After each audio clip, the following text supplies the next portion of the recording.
नमस्कार, मैं हूं नगमा। आप देख रहे हैं प्राइम टाइम।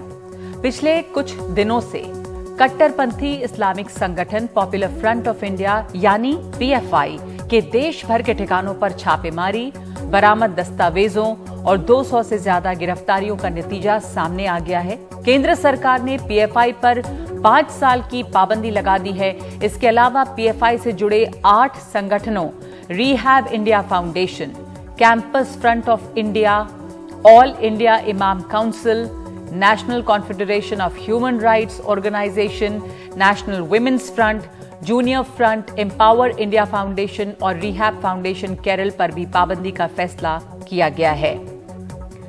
गृह मंत्रालय ने पीएफआई और सहयोगी संगठनों पर पाबंदी लगाने के ऐलान के साथ कई दलील दी है। कहा कि सार्वजनिक तौर पर पीएफआई सामाजिक, आर्थिक और राजनीतिक संगठन है, लेकिन ये और इसके सहयोगी संगठनों का गुप्त एजेंडा एक वर्ग विशेष को कट्टर बनाना है।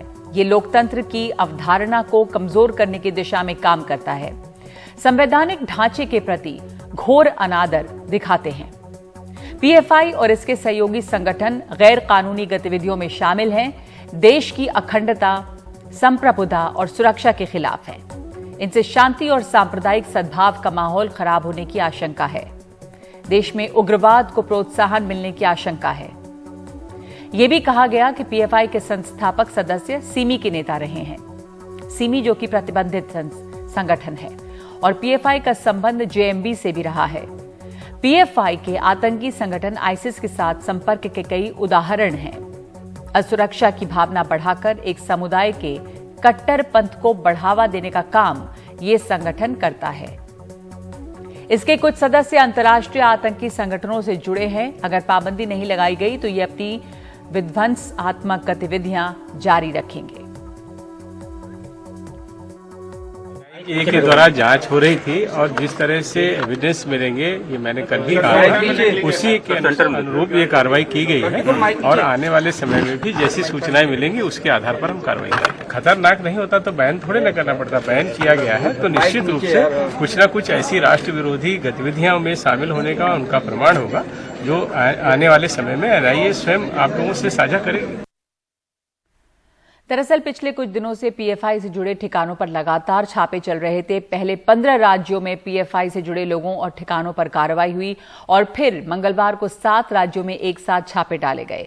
छापों में कई आपत्तिजनक दस्तावेज और अवैध हथियार बरामद करने का भी दावा किया गया।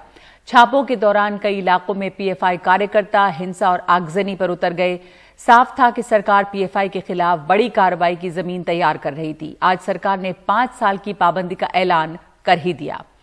खुफिया एजेंसियों का दावा है कि पीएफआई का एक हिट स्क्वाड भी था जो आरएसएस नेताओं को निशाना बनाने की फिराक में था। एजेंसियों को ये जानकारी 2020 में पीएफआई से ही जुड़े संगठन सीएफआई के महासचिव रऊफ शरीफ ने दी। हाल में कर्नाटक में एक हिंदूवादी संगठन से जुड़े व्यक्ति प्रवीण की हत्या का आरोप भी आरपीआई पर है। बिहार में 11 जुलाई को एक बुकलेट पकड़ी गई जिसमें 2047 तक भारत को इस्लामी राष्ट्र बनाने की बात है। ग़ज़वाए हिंद। पीएफआई पर राजनीतिक हिंसा के कई आरोप पहले से लगते रहे हैं। पीएफआई पर टेरर फंडिंग का आरोप भी है। अधिकतर राजनीतिक दलों ने पीएफआई पर 5 साल की पाबंदी को सही ठहराया है, लेकिन कई विपक्षी दलों ने इसके साथ ही आरएसएस को भी कटघरे में खड़ा करने की कोशिश की है। देखिए, देश विरोधी गतिविधियों का हिस्सा कोई भी होगा, उसके खिलाफ कड़ी से कड़ी कार्रवाई होनी चाहिए। और जो देश विरोधी गतिविधियों का हिस्सा है उनको अगर ये नहीं जानकारी है कि यह माननीय नरेंद्र मोदी जी के नेतृत्व वाला नया भारत है, यहाँ देश के खिलाफ साजिश करोगे तो भी कुछ ले जाओगे, देश में हिंसा फैलाओगे तो भी रोके जाओगे, और देश के दुश्मनों की आज्ञा लेकर के और देश के विरुद्ध साजिश करके और देश को दहलाने की, देश में हिंसा फैलाने की, देश में का माहौल खराब करने की अगर कोशिश की जाएगी तो उसका जवाब निश्चित तौर से मिलना चाहिए। Ban on PFI, although it should have been done earlier by the central government, has come in today. So we welcome this step taken by the central government. But the question still remains that why did it take so long for the government to get to the bottom of the source of funding or with respect to the PFI itself? PFI का जांच हो रहा है और PFI के तरह जितने भी संगठन हैं इंक्लूडिंग आरएसएस, सब पर प्रतिबंध लगाई। ये संगठन ऐसे संगठन हैं जिनके बिल्कुल एक्सट्रीमिस्ट विचार हैं और उनके एक्टिविटीज़ भी बहुत वायलेंट है, और जो उनकी समझ में उनके विरोध है उनके ऊपर अटैक भी किए, जैसे सीपीएम के ऊपर पता नहीं कितने बार अटैक उन्होंने किया। तो उनके विचार, इनके काम, निश्चित रूप पर उसका विरोध करना और जो हम कर रहे हैं वो बहुत सख्त ज़रूरी है। लेकिन पाबंदी लगाना यूएपीए के आधार पर इसका कोई हल नहीं निकलेगा। सख्त तरीके से पीएफआई की जहां जहां उनकी गलत गतिविधियां हैं उन पर बिल्कुल बहुत सख्त तरीके से कार्रवाई होनी चाहिए। उधर एआईएमआईएम नेता असदुद्दीन ओवैसी का कहना है कि वो पीएफआई की चरमपंथी हरकतों का समर्थन नहीं करते, लेकिन इस तरह की पाबंदी खतरनाक है। मैंने हमेशा पीएफआई की जो ये रेडिकल एक्सट्रीम अप्रोच है उसका हमेशा मैं अपोज किया हूं और करता रहूंगा, चाहे कोई रेडिकल एक्सट्रीम अप्रोच अडॉप्ट करेगा। मगर ये बैन इसलिए हम सपोर्ट नहीं कर सकते क्योंकि चंद इंडिविजुअल अगर कोई क्राइम करते हैं उस बिना पर अगर आप ऑर्गेनाइजेशन को बैन करेंगे, सुप्रीम कोर्ट ने क्या कहा कि mere association with an organization is not enough to convict someone, और इस यूएपीए के कानून में कई मुसलमान बरसों बरसों जेल में रहते हैं, उसके बाद कोर्ट उनको बरी करता है। मैं हमेशा यूएपीए को अपोज किया हूं और उसको अपोज करता रहूंगा। तो सवाल यह है कि पॉपुलर फ्रंट ऑफ इंडिया यानी कि पीएफआई है क्या, क्यों इस पे प्रतिबंध लगा है? पीएफआई का जो गठन हुआ वो 2001 में students Islamic movement of India यानी सिमी पर पाबंदी के बाद किया गया। ये संगठन 2007 में तमिलनाडु में अस्तित्व में आया, जब 3 मुस्लिम संगठन national democratic front in Kerala, Karnataka forum for dignity और मनीथा नीति पासराई को एक साथ मिलाकर नया संगठन पीएफआई बनाया गया। फरवरी 2007 में बेंगलुरु की एक रैली में इसे औपचारिक तौर पर लॉन्च किया गया। पीएफआई का दावा है कि वो हाशिए पर रह रहे लोगों, जो लोग हाशिए पर रह गए हैं, छूट गए हैं, ऐसे लोगों को, अल्पसंख्यकों को, अनुसूचित जाति के लोगों के हक की लड़ाई लड़ता है। पीएफआई कांग्रेस, बीजेपी और कर्नाटक की जेडीएस सरकार की नीतियों से भी इत्तेफाक नहीं रखता। पीएफआई का कहना है कि मुस्लिमों के लिए सामाजिक काम करता है वो, लेकिन सदस्यता का कोई आधिकारिक रिकॉर्ड नहीं रखता है। पीएफआई के गठन के 2 साल बाद इसी की राजनीतिक शाखा के तौर पे social democratic party of India यानी एसडीपीआई का गठन हुआ। बताया गया कि एसडीपीआई मुस्लिमों, अनुसूचित जातियों और अन्य पिछड़े वर्गों के राजनीतिक हित के मुद्दे उठाएगा।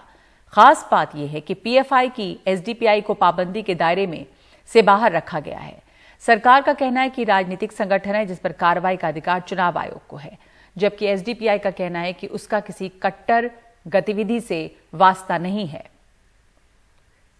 पीएफआई से कभी कोई हमारी किसी तरह की मीटिंग नहीं है, वो ऑर्गेनाइजेशन है और हम social democratic party of India है। तो अब जो है मसला यही है कि कोई भी रूलिंग पार्टी के खिलाफ अगर कोई पार्टी खड़ी होगी तो वो अपना अंजाम जेल समझ ले। हालांकि इस पर बैन नहीं लगा है, ये पॉलिटिकल विंग बताया जाता है पीएफआई का। एसडीपीआई जो है, केरल जो पीएफआई का गढ़ रहा है, वहां पे विपक्षी कांग्रेस और उसकी सहयोगी इंडियन यूनियन मुस्लिम लीग ने भी इसे सही ठहराया है और कहा है कि इस कट्टरपंथी संगठन ने कुरान की गलत व्याख्या करके मुस्लिम समुदाय के युवाओं को हिंसा के रास्ते पर धकेलने और समाज में नफरत पैदा करने की साजिश की है। इस्लाम इसकी इजाजत नहीं देता। कांग्रेस नेता रमेश चेन्निथला ने भी पीएफआई पर पाबंदी के फैसले को सही ठहराया है, लेकिन साथ ही मांग की है कि आरएसएस पर भी ऐसी पाबंदी लगाई जानी चाहिए। उनका कहना है कि बहुमत की सांप्रदायिकता हो या अल्पमत की सांप्रदायिकता, दोनों का बराबर विरोध किया जाना चाहिए। उनका आरोप है कि दोनों ही संगठन समाज में दरार डालने के लिए सांप्रदायिक भावनाएं भड़काते हैं। इस मुद्दे पर बातचीत करने के लिए आज हमारे साथ खास मेहमान जुड़ी हैं वृंदा करात, नेता सीपीएम, और हमारे साथ आगे चर्चा में जुड़ेंगे नवल किशोर और आलोक वत्स। लेकिन सबसे पहले बात वृंदा करात जी से। बहुत शुक्रिया आपका समय देने के लिए, और मैं आपसे पहले आपकी प्रतिक्रिया जानना चाहती हूं कि इस पाबंदी को, इस प्रतिबंध को आप कैसे देखती हैं? क्या आप इसे एक हल के तौर पे देखती हैं कि अगर ये कट्टरवादी संगठन है या हिंसक गतिविधि में शामिल रहा तो इसके बैन करने से क्या इस मसले का हल होगा? ये तो जरूर होगा कि इसकी जो एक्टिविटीज हैं अगर संदिग्ध, तो उसमें कुछ डिसरप्शन आएगा। डिसरप्शन से तो हल नहीं निकलता है ना। और जो अनुभव रहा है, आरएसएस पर बैन लगी थी, सिमी पर भी बैन लगी थी, माओइस्ट पर भी बैन लगी थी, लेकिन उस बैन के बाद उस संगठन खत्म नहीं हुए। अलग नाम से, अलग तौर तरीके से। आपने खुद जो पीएफआई की हिस्ट्री बताई उसे स्पष्ट है कि बैन से कोई संगठन की डिसरप्शन के नाम पर आप यूएपी इस्तेमाल करेंगे, ये देश को आप गुमराह कर रहे हैं। हकीकत क्या है? पीएफआई के एक्सट्रीमिस्ट व्यूज है, इसमें कोई शक नहीं है। पीएफआई की वायलेंट एक्टिविटीज रहे हैं, इसमें कोई शक नहीं है। सरकारी नोटिफिकेशन में नगमा जी लिखा है कि ये लोग संविधान को स्वीकार नहीं करते, नहीं मानते हैं। तो यही अगर मापदंड लिया जाए तो और बहुत संगठन है जी। सनातन संस्था है, जन जागृति मंच है, जिनकी कोई कम उग्रवाद या कम हिंसात्मक कार्रवाई नहीं रही। लेकिन हमारा ये मानना है, मेरी पार्टी का ये मानना है कि बैन की जरूरत इसलिए नहीं है क्योंकि अगर कोई सरकार की राजनीतिक दृढ़ता है संविधान के प्रति और संविधान की रक्षा के लिए, हमारे देश में इतने कानून मौजूद है जो सख्त से सख्त कार्रवाई की जा सकती है जी। अब आप केरल को ही ले लीजिए, जब रेड्स हुए तो केरल में, जैसे आपने कहा, उनका गर्व माना जाता है, लेकिन जब रेड्स हुए और उन्होंने एक हिंसात्मक, जबरदस्त हिंसात्मक हड़ताल वहां की, तो केरल सरकार ने मौजूदा कानून के आधार पर बहुत सख्त से सख्त कार्रवाई करके इन सबको बंद कर रखा है जी। सब जेल में। हमने इंतजार तो नहीं की कि बैन आएगी तब हम सब कार्रवाई करेंगे। तो कानून है। सवाल यह है कि आपकी राजनीतिक मुद्दा क्या है। अगर आप वाकई में संविधान की बचाव की बात कर रहे हैं, प्रशासनिक कार्रवाई सख्त कीजिए, पॉलिटिकल संघर्ष कीजिए, इनको अलग थलग करने के लिए जनता में राजनीतिक हस्तक्षेप कीजिए।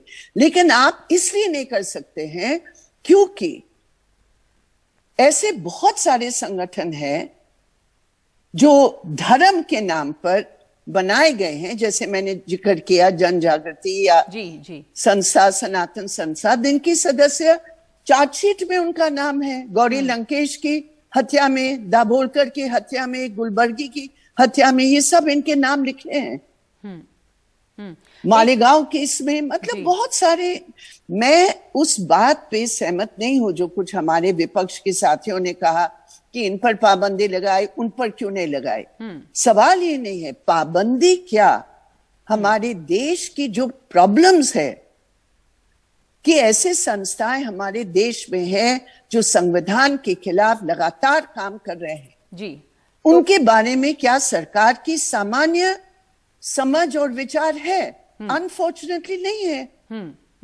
तो आप कह रही हैं इसलिए कि शक होता है जी। आप कह रही हैं कि इस समय जो मंशा है उस पे शक होता है और ये पॉलिटिकल है और आप बैन के फेवर में नहीं है किसी भी संस्था पे प्रतिबंध लगाने के। देखिए, इस समय मैं कह रही हूँ बैन से इस समस्या का हल नहीं होगा। हाँ। पीएफआई घोर एंटी कम्युनिस्ट है जी। तो इसलिए हम एक कम्युनिस्ट के नाते हम बहुत अच्छी तरह जानते हैं कि हमारे काडरों के ऊपर कितना जबरदस्त हमले इन लोगों ने किए हैं। लेकिन फिर भी मैं कहती हूं बैन करके वो दूसरे नाम पर जब भौतिक स्थिति बनी हुई है, और ये भौतिक स्थिति ये बनी हुई है कि हिंदुस्तान में ऐसे बहुत सारे संस्थाएं हैं जो एक नजर से अगर आप देखा जाए तो उनको सत्ता का समर्थन भी मिल रहा है क्योंकि उनके नेताओं के खिलाफ पेट्रनेज है, प्रोटेक्शन है। वो जो मर्जी करे, वो जो मर्जी कहे। वृंदा जी, इस समय फिर इस प्रतिबंध का मकसद क्या लगता है आपको? देखिए, सरकार जो मकसद बता रही है कि ये देश के हित में है, मैं समझती हूँ ये मकसद प्रतिबंध से नहीं होगा। पहले बात। दूसरी बात, अगर वाकई में सरकार सीरियस है जी। संवैधानिक प्रावधान को मजबूत करने के लिए, तो मैं समझती हूँ कि जितने भी इस प्रकार के ऑर्गेनाइजेशंस है, जहां जहां इस प्रकार की हेट स्पीच होती है, इस प्रकार की रेडिकलाइजेशन की प्रयास हो रहा है, कोई भी धर्म के नाम पर हो, किसी भी धर्म के नाम पर हो जी, आप उन सब के खिलाफ प्रशासनिक सख्त कार्रवाई करें, जनता के बीच एक पॉलिटिकल मैसेज जाए कि कोई भी संगठन इस प्रकार का काम करे जो उग्रवादी व्यूज के हैं, जो वायलेंट एक्टिविटीज आधारित हैं, जो समाज को धर्म के नाम पर बांटना चाह रहे हैं, आप सबके खिलाफ कानून कार्रवाई करें। जो मौजूद है उसके खिलाफ आप कार्रवाई कीजिए, बिल्कुल, और देश के हित में ये काम होगा। और ये जब ये सब कुछ है, इससे जो वो कह रहे हैं कि उनका उद्देश्य ये है, अनुभव ये बता, आरएसएस पर पाबंदी लगी थी, क्या आरएसएस खत्म हुई? तो इसलिए वो मेरा पॉइंट है, हाँ, पॉलिटिकल मामले को प्रशासनिक की कार्रवाई की जरूरत है, और पॉलिटिकल संपूर्ण समझ, संवैधानिक समझ के आधार पर आपको पॉलिटिकल कार्रवाई करना चाहिए, जो आप नहीं करना चाहते। बिल्कुल, तो ये नियत सही होनी चाहिए कार्रवाई करने की, और कानून काफी है देश में जिसमें प्रशासनिक कार्रवाई की जा सकती है, और जनता के बीच एक संदेश भी जाएगा कि सख्ती से कार्रवाई की जा रही है, चाहे किसी भी संगठन के कोई भी व्यक्ति हो, जब अनलॉफुल गतिविधि में शामिल होते हैं उन पर कार्रवाई होनी चाहिए। धन्यवाद आपका वृंदा खरात, अपनी बात हमारे साथ साझा करने के लिए। आपके क्या इस पर विचार हैं? और हमारे साथ इस वक्त और जुड़े हैं नवल किशोर, जो प्रवक्ता हैं आरजेडी के, और आलोक वत्स, नेता हैं बीजेपी के। धन्यवाद आप दोनों का इसमें शामिल होने के लिए। नवल किशोर जी, अभी अभी हमने वृंदा खरात को सुना, आपकी पार्टी से लालू प्रसाद ने कहा कि आरएसएस को भी बैन कर देना चाहिए, ऐसे बहुत सारे संगठन हैं।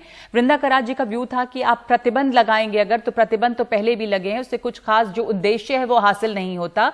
और जहां तक प्रतिबंध लगाने की बात है, अगर पीएफआई पे प्रतिबंध विपक्ष जो है वो लगातार कह रहा है कि प्रतिबंध इस पे लगाया गया तो आरएसएस पे क्यों नहीं, पर आपको क्या लग रहा है कि आरएसएस और ये जो ऑर्गेनाइजेशन है पीएफआई, क्या इसकी तुलना सही है? देखिए, सबसे पहली बात तो ये है कि जिस आधार पे कि अतिवादी संगठन है, संविधान में बात नहीं मानता है, धार्मिक उन्माद फैलाता है, सामाजिक बेमैनस फैलाता है, तो ये सारा काम और सारे आरोप तो जो गतिविधि है आरएसएस में भी दिखता है। और ये कोई मैं नहीं कर रहा हूं, पूरा आप ऐतिहासिक अनुभव देख लीजिए, तो ये सब चीज है उनमें। और जो तीन बार जो प्रतिबंध लगे हैं, और प्रतिबंध लगने के बाद हटे हैं, लेकिन ये आरोप तो उन पे है ना। सरदार पटेल जो पहले गृह मंत्री थे, उन्होंने गांधी जी की हत्या के बाद जो प्रतिबंध लगाए वो तो रिकॉर्ड में है। तो जिस तरह का इसका भी ऐतिहासिक पृष्ठभूमि यही है। आज अगर सरकार उनके क्रियाओं को, या वो जो करते हैं, धार्मिक उन्माद फैलाते हैं, हिंदू मुस्लिम करते हैं, पूरा एक समाज को जिसकी संख्या और संवैधानिक तरीके से जिनकी स्थिति है, उनके खिलाफ में बोलने में कभी शर्म नहीं करते हैं, तो वैसे संगठन के विषय में लालू जी ने कहा कि अगर ये है, इस तरह की कार्रवाई हो रही है, तो सारे संगठनों में, केवल आरएसएस ही नहीं, अतिवादी विचार के, अतिवादी मंशा के, संविधान विरोधी, समाज में बेमैनस फैलाए, धार्मिक उन्माद फैलाए, इन तरह के सारे संगठनों को, आप कह रहे हैं कि पीएफआई पर प्रतिबंध सही है, लेकिन पीएफआई पे प्रतिबंध लगता है तो दूसरे संगठनों पे भी लगना चाहिए, और अगर ऐसा होता है तो ठीक है, नहीं तो आप क्या कह रहे हैं कि सिर्फ ये एक टारगेट हो रहा है एक संगठन को? नहीं, बिल्कुल। देखिए, अगर किसी खास संगठन को, जिसकी कई सारे उदाहरण है, कई सारे ऐसे समय है जबकि समाज में देखे गए हैं कि हिंदू मुस्लिम उन्होंने किया है, समाज में टकराव या तनाव या उन्माद पैदा किया है, तो ये तो कारण ही हो सकता है ना कि चूंकि भाजपा के पीछे प्रत्यक्ष रूप से ये लगे हुए हैं, ये लाख कहें कि प्रचारक हैं, लेकिन सत्ता के प्रचारक भी हैं, भाजपा के प्रचारक भी हैं, इससे कोई नजर ये नहीं कर सकता है। तो अगर इनके गतिविधियों को आज के डेट में कोई तहकीकात नहीं कर रहा है, कोई जांच नहीं कर रहा है, उस तरह का कार्रवाई नहीं कर रहा है, ऐसे कई सारे उदाहरण देखे गए हैं, भीड़ हिंसा हो, चाहे तमाम तरह के जो घटनाएं घटित हुए हैं, तो इसका मतलब है कि सरकार को, चूंकि ये सरकार के लिए प्रचार करते हैं, सरकार के समर्थक हैं, प्रत्यक्ष रूप से अप्रत्यक्ष रूप से चारों तरफ से है, ये बेशक कहें कि सांस्कृतिक संस्था है, राष्ट्रीय स्वयंसेवक है, लेकिन यह कौन नहीं जानता है इस देश में कि भाजपा के पीछे चट्टान की तरह खड़ी है आरएसएस। तो आरएसएस अगर मान लीजिए कोई अतिवादी काम आज के डेट में भी कर रही है तो सरकार उसे कैसे पकड़ेगी? क्योंकि भाजपा और संघ का ऐसा मिलावट है कि उस पर कार्रवाई करना आसान नहीं है। आलोक जी, आपकी प्रतिक्रिया इसके ऊपर, ये जो तुलना की जा रही है आरएसएस की और पीएफआई की, इस पर क्या कहेंगे? क्या इन दोनों की तुलना, विपक्ष कह रहा है कि इस पर प्रतिबंध तो इस पे भी प्रतिबंध, इसके खिलाफ? जी बोलिए। देखिए सर, मैडम, मैं आरजेडी के प्रवक्ता का जो चश्मा है वो किस चश्मे से ये कंपेयर कर रहे हैं आरएसएस को पीएफआई से? कहां निर्मल गंगा और कहां गंदा नाला? क्या ये भूल गए हैं आरएसएस के योगदान और बलिदान को कोरोना के समय?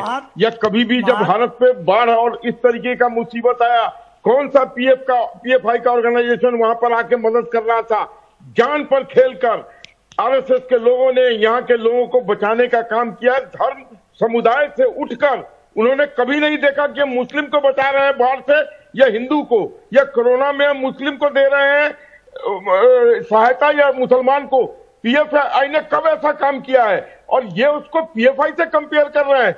मैं तो इनकी सोच पर हैरान हूं कि इनके नेता और इनकी सोच कितनी गिरी हुई है। एक राष्ट्रभक्त ऑर्गेनाइजेशन को आप एक राष्ट्रद्रोही ऑर्गेनाइजेशन से कंपेयर कर रहे हैं। कौन से दंगे में आरएसएस का हाथ आया? 60 वर्ष कांग्रेस का रेजिम रहा, कौन से दंगे में उन्होंने आरएसएस को घेरा और कौन से दंगे में उन्होंने आरएसएस को आरोपित किया? कौन से मुसलमान लीडर है जिसको आरएसएस लोगों ने मर्डर किया या उनको शूट किया और उनका नाम आया उसके अंदर? लेकिन इनके तो कानपुर में, किन्नौर में, सब जगह, पटना में प्राइम मिनिस्टर के प्रोग्राम में जमायते हिंद नहीं वो गजवाए हिंद बनाने का पूरा फॉर्मूला मिल गया।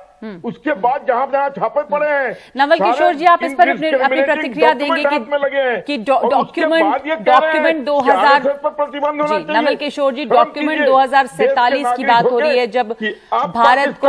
आलोक जी, 1 मिनट, आप ही का सवाल पूछ रही हूँ, जवाब सुन लीजिए। नवल किशोर जी, आप किस तरह डिफेंड कर सकते हैं पीएफआई को, जिसके पास से बिहार में ही एक दस्तावेज बरामद हुआ जिसका डॉक्यूमेंट 2047 जिसमें गजवाए हिंद बनाने की बात हो रही है और अलग अलग जगह पे बड़े बड़े नेताओं को टारगेट करने की बात हो रही है। टेरर फंडिंग, विदेशों से उनके पास टेरर फंडिंग आती है और इसके आधार पर उन्हें बैन किया गया है। तो ये जो तुलना है, क्या आप कह रहे हैं कि पीएफआई इस तरह की गतिविधियों में शामिल नहीं है? देखिए, नवल किशोर, अलग अलग मुद्दे हैं। पीएफआई के विषय में जो सरकार जांच कर रही है और जिसके आधार पर कार्रवाई कर रही है, तो जांच के आधार पर कार्रवाई कर रही है, वो जितनी बात कह रहे हैं उस बात सही भी हो तो उसको उसकी जानकारी है और उस पर बैन कर रही है। आलोक जी, आप 1 मिनट के लिए जवाब सुन लीजिए, फिर आऊंगी आपके पास। आलोक वत्स, एक बार बात सुन लीजिए दूसरे की, फिर मैं आपके पास आऊंगी। आपने अपनी बात कही। जी नवल जी, बताइए।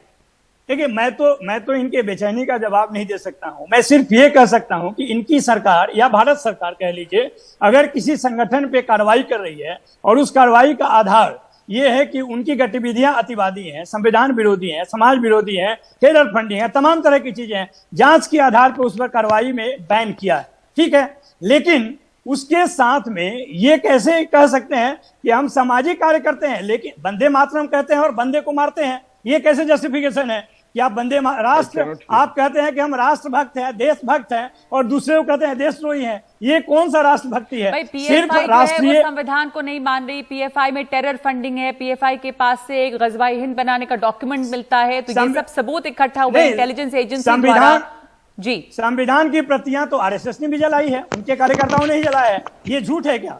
वहां पे भारतीय झंडा उनके ऑफिस में नहीं था, ये झूठ है क्या? संविधान में इनका विश्वास नहीं। संविधान के आधार पे जो आरक्षण दिए जाते हैं, मंडल कमीशन जब लागू हुआ तो भाजपा क्यों बाहर आई उसे? तो ठीक है। नवल जी, पर एक बात बताइए, अभी आप लोग इतना शोर कर रहे हैं कि इसको प्रतिबंध क्यों लगाया गया या इसको लगाया गया, तो फिर लालू जी ने तो कहा कि प्रतिबंध ठीक है लेकिन आरएसएस को भी प्रतिबंध लगा दिया जाए। यानी कि जब पीएफआई पे प्रतिबंध लगना ठीक है तो पहले जब सरकार बीजेपी की नहीं थी उस समय कार्रवाई क्यों नहीं हुई? इसके ऊपर में कार्रवाई होनी चाहिए थी, ये सवाल उठाया जा रहा है। अभी बहुत सारे लोग पूछ रहे हैं कि आप लोग कहाँ थे? आप लोग इन द सेंस की नहीं, देखिए जी, कार्रवाई भारत के इतिहास में 3 बार कार्रवाई होना क्या यह साबित नहीं करता है कि उस तरह के कार्यों में ये लिप्त है, उस तरह की इनकी राजनीति है, उस तरह की इनकी सोच है। अब आप ये कह रहे हैं कि हमने पीएफआई पे भी आप लोगों ने कार्रवाई नहीं की। तब पीएफआई तो संगठन तो है ना पहले से, 2007 से तो संगठन ये बन गया था।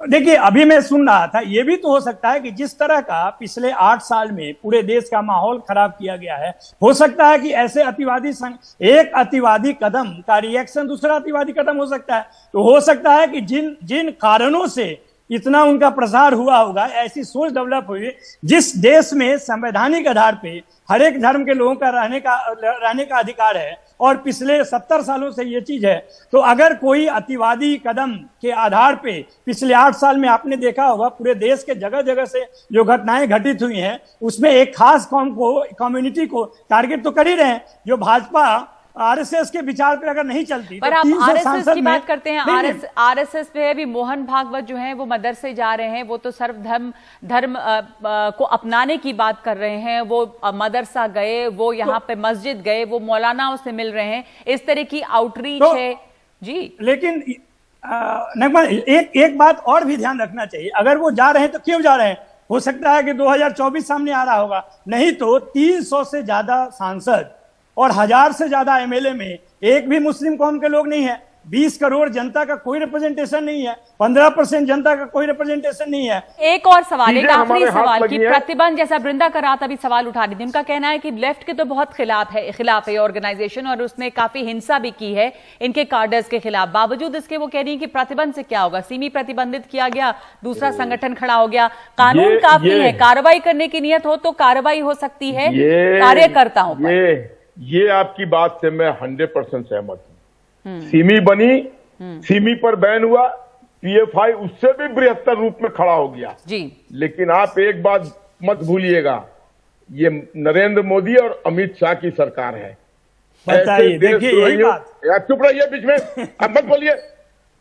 अमित शाह और नरेंद्र मोदी की सरकार है, इनके छाती में कील ठोक कर या तो इनको देशभक्त बना दिया जाएगा या इनका जहां से इनका विचार पता चल रहा है। ठीक है, ये कितने अतिवादी हैं, पूरी तरीके इस बार जो प्रतिबंध लगा है उससे क्या हासिल, क्या कुछ नया हासिल हो पाएगा, ये देखना है। धन्यवाद आप दोनों का इस पर बात करने के लिए, अपनी अपनी बातें रखने के लिए। पीएफआई पे प्रतिबंध लगना चाहिए, इससे कोई इनकार नहीं कर रहा, पर यह भी सवाल है कि प्रतिबंध से क्या इस तरह की आतंकी गतिविधियां, अगर ये आतंकी गतिविधियों में लिप्त हैं तो वो रुक जाएगा, या देश के कानून काफी हैं, पर्याप्त हैं, जैसा वृंदा करात कह रही थी, जिसके आधार पे कार्रवाई होनी चाहिए सख्ती से, ताकि जनता के बीच एक संदेश जाए कि कोई भी जो इस तरह की गतिविधियों में शामिल होगा वो बर्दाश्त नहीं किया जाएगा। प्राइम टाइम में एक ब्रेक ले रहे हैं हम। ब्रेक के बाद त्योहारों का मौसम शुरू हो रहा है, इससे ठीक पहले केंद्रीय कैबिनेट ने जरूरतमंद परिवारों के लिए, कर्मचारियों के लिए तोहफा दिया है।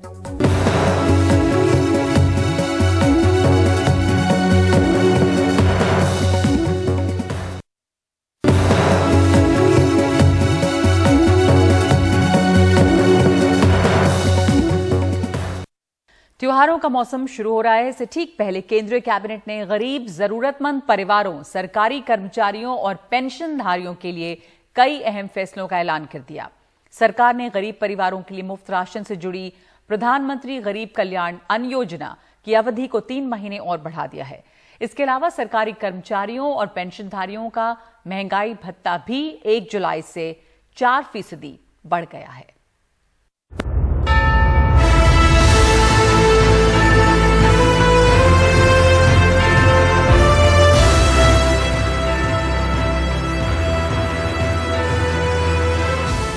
दुनिया की सबसे बड़ी खाद्य सुरक्षा योजना प्रधानमंत्री गरीब कल्याण अन्न योजना 3 महीने और चलेगी। इसकी अवधि 30 सितंबर 2022 को खत्म हो रही थी। बुधवार को कैबिनेट ने इसे दिसंबर 2022 तक बढ़ा दिया। 80 करोड़ गरीब लोगों को मुफ्त में 5 किलो राशन देने की ये योजना अप्रैल 2020 से लागू है।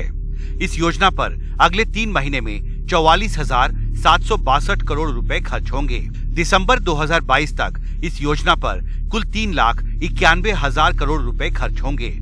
सरकार का मानना है कि देश में गरीब जरूरतमंद परिवारों का एक बड़ा तबका है जो अब भी कोरोना के असर से पूरी तरह से नहीं उबर पाया है। ये भी महत्वपूर्ण है कि ये फैसला ऐसे वक्त पर लिया गया है जब देश में महंगाई दर 7% के आसपास बनी हुई है और बढ़ती महंगाई की सबसे ज्यादा मार गरीब और जरूरतमंद परिवारों पर पड़ रही है। पहले से छठे चरण तक 3,45,000 करोड़ रुपया अब तक इस पे व्यय हुआ है, अनुमानित जो सब्सिडी मिली है। और 7वें चरण में 122 लाख मीट्रिक टन खाद्यान्न 80 करोड़ से ज्यादा जरूरतमंद गरीबों को मिलने वाला है और कुल मिलाकर लगभग 3,91,000 करोड़ रुपया इसके ऊपर खर्च आएगा। बुधवार को कैबिनेट ने त्योहारों से ठीक पहले केंद्र के कर्मचारियों और पेंशनधारियों का महंगाई भत्ता भी 4% बढ़ाने का फैसला किया, जो 1 जुलाई 2022 से लागू होगा। इससे सरकार पर सालाना कुल 12,852 करोड़ रुपए का बोझ पड़ेगा। मंत्रिमंडल ने 1 जुलाई 2022 से देय केंद्र सरकार के कर्मचारियों और पेंशन भोगियों को 4% की दर से महंगाई भत्ते और महंगाई राहत की अतिरिक्त किश्त जारी करने की मंजूरी दी है। साथ ही कैबिनेट ने नई दिल्ली, अहमदाबाद और छत्रपति शिवाजी महाराज टर्मिनस मुंबई रेलवे स्टेशनों का नए सिरे से कायाकल्प और विकसित करने की योजना को भी मंजूरी दे दी। इस पर कुल 10,000 करोड़ रुपए खर्च होंगे। 3 जो देश के सबसे बड़े स्टेशन हैं, नई दिल्ली, मुंबई का छत्रपति शिवाजी महाराज टर्मिनस और अहमदाबाद स्टेशन, ये 3 जो बहुत बड़े स्टेशन हैं, इन स्टेशंस के लिए आज कैबिनेट ने, माननीय प्रधानमंत्री जी ने कैबिनेट में 10,000 करोड़ रुपए इनके लिए सैंक्शन हुए। दुनिया की सबसे बड़ी खाद्य सुरक्षा योजना प्रधानमंत्री गरीब कल्याण अन्न योजना की अवधि 3 महीने बढ़ाने के फैसले का एक आर्थिक पहलू भी है और राजनीतिक पहलू भी। निश्चित तौर पर बढ़ी हुई महंगाई के इस दौर में करीब 80 करोड़ लाभार्थियों को इस योजना से कुछ राहत जरूर मिलेगी, लेकिन साथ ही ये भी महत्वपूर्ण है कि इस योजना की अवधि को 31 दिसंबर तक बढ़ाया गया है, जब तक गुजरात और हिमाचल प्रदेश में चुनावी प्रक्रिया के पूरी होने की उम्मीद है। दिल्ली से पूजा आर्या के साथ हिमांशु शेखर, एनडीटीवी इंडिया।